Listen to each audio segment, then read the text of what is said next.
Hey team, Matt Romantic here with the weekly video, and we're going to talk about what is Decentraland and 5 reasons why I like it when it comes to investing in the metaverse. So grab a drink, hit that like button, hit that subscribe button, and let's dive in. Okay, so first of all, and you hear this everywhere, this is not financial advice. This is simply educational, and I'm just sharing my point of view and some things I've learned about Decentraland, and again, 5 reasons why I like it.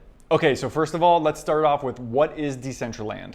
And even then, we could back it up a little bit and talk about what is the metaverse, because really there is only one metaverse, and that is the internet. Decentraland is a 3D virtual web browser with over 800,000 registered users, and that doesn't even count the guests who log in either. I think I've even read online that's more registered people than in Las Vegas. So inside Decentraland, users can buy virtual plots of land using the cryptocurrency Mana as found on Coinbase, and Mana is what you use to exchange NFTs and goods and services.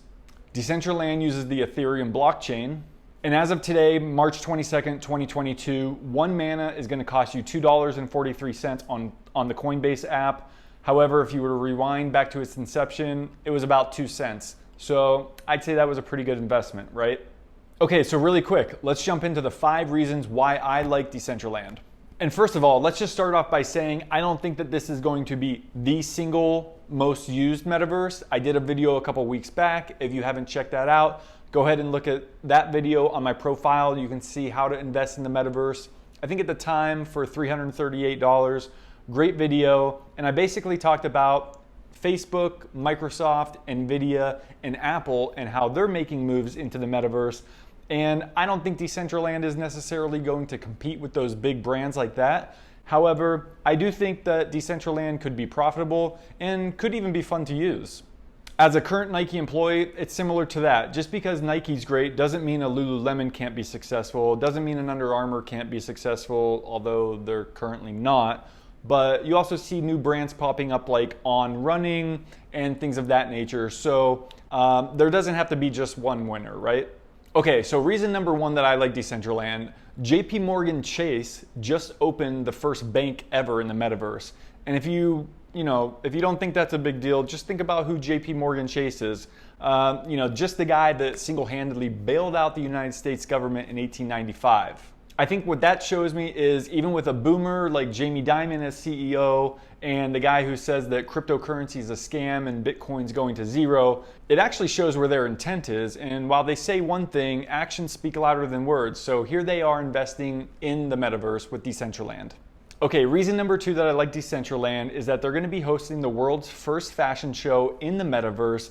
It's going to include 55 brands, I believe, big brands such as Tommy Hilfiger, Estee Lauder, Dolce & Gabbana, and I think even Heineken beer has launched in Decentraland. So this isn't some rinky-dink, like local fashion show. These are big box names. Okay, reason number 3, gambling. And I know what you're probably thinking, gambling, that's kind of cringy, that's kind of cruddy, I don't know what kind of people that's going to attract, but just keep in mind that 85% of Americans have gambled at least once in their life, and 60% of Americans have gambled in the last year. So just remember, there is a responsible way to gamble without ending up broke in the desert. And to dive in just a little bit deeper, there is a poker lounge called ICE, and they've brought in over $7.5 million in just the last 3 months alone. So it's safe to say that they're pretty much crushing it. Aside from that fact, they have over 1,000 gamblers at any given moment in time. And currently I'm filming this video in Columbus, Ohio. We've got a small casino here on site. It's called Hollywood Casino. And I can tell you that I've been there before, and they don't have 1,000 people in that casino at any given moment. So they would probably kill to have 1,000 people gambling at any time. Just think about the revenue that brings in, because I know without them having 1,000 people, they're still completely dominating as well. Okay, reason number 4 why I like Decentraland when it comes to investing in these up-and-coming metaverse spaces, celebrities love it. And I'm going to talk about one celebrity in particular, and you can laugh at me, but it's Paris Hilton. So I'm going to show my age here a little bit, but when I was growing up, I remember on New Year's Eve, this is pre-being, 18, 21 years old. But I would stay up late, get permission from the parents, of course. We'd probably load up on Mountain Dew and popcorn and Sour Patch Kids. And what did we do? We sat there and we watched the ball drop in New York City, right? Well, of course, the world's changing, and I know with coronavirus, they didn't even have the ball drop for a year, maybe 2 years. I know they just did it this past year. I was just in New York. I was watching them actually assemble the ball. But what happened most recently? Paris Hilton performed. She did a DJ set. Yes, she's a DJ in Decentraland on New Year's Eve. So it's safe to say that things are happening there. And I mean that with all seriousness. Paris Hilton, you know, you can laugh at her and just say, oh, she's some model or something, or she was handed money from the Hilton family. But do some research, learn a little bit about her. You'll actually find out that she's a really smart businesswoman and actually knows what she's doing.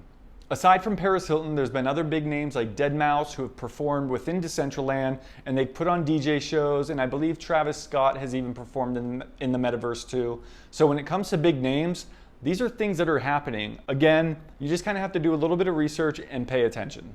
Okay, reason number 5, Sotheby's. And if you've heard of Sotheby's or know anything about them, I know for me personally, only one thing comes to mind, and that's premium. Sotheby's is a premium brand. They're now the world's largest auction house.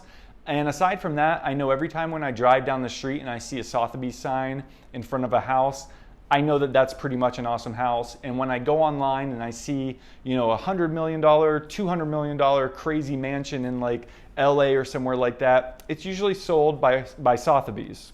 So Sotheby's actually dropped a replica house of a Voltaire, what? So Sotheby's actually dropped a replica of its London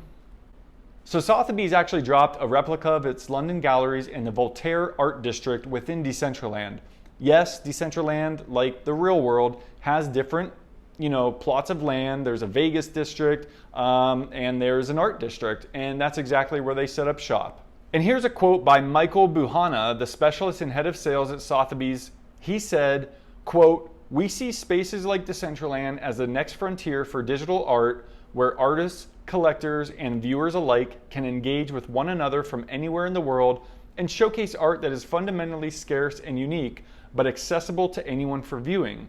We are having fun exploring new facets of the digital art world through our collaboration with the Decentraland community." So those are 5 reasons why I like Decentraland. And again, I'm not saying that it's going to be the single biggest metaverse, because I don't think that that's the case.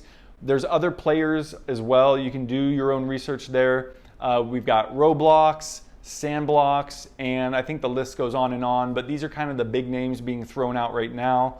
And again, I don't think they're going to overtake an Apple or even Facebook, who changed their name to Meta for this very reason. And keep in mind that Meta already has 300,000 people in its Horizon Worlds metaverse, and Facebook is selling the Oculus headsets, which again I've mentioned in another video, that they have been outselling Xbox consoles each year for the past 5 years. So this train is moving, and you know, personally, I keep kicking myself for not buying Bitcoin at $100, but to be honest, I probably didn't even know what Bitcoin was at $100. But I can tell you, I remember when Bitcoin was $1,200, and now it's what, $40,000 with a high of 69. Nice. So I'm kicking myself every day, every week for not getting involved, and so I just don't want to miss the next thing. So again, with this not being financial advice, the way I'm approaching this is with a very small percentage of my portfolio, roughly 2 to 5%, I'm allocating to high risk investments, things like Decentraland. So if you haven't checked out my other video on the metaverse, make sure you check that out. And also don't forget to hit that like and subscribe button. Let's educate more people on the internet. Let's get this cooking. And let me know in the comments what you like about Decentraland or what you don't like, and what you think the metaverse is going to mean to us in the future. I look forward to hearing from you, and I'll see you guys again next week.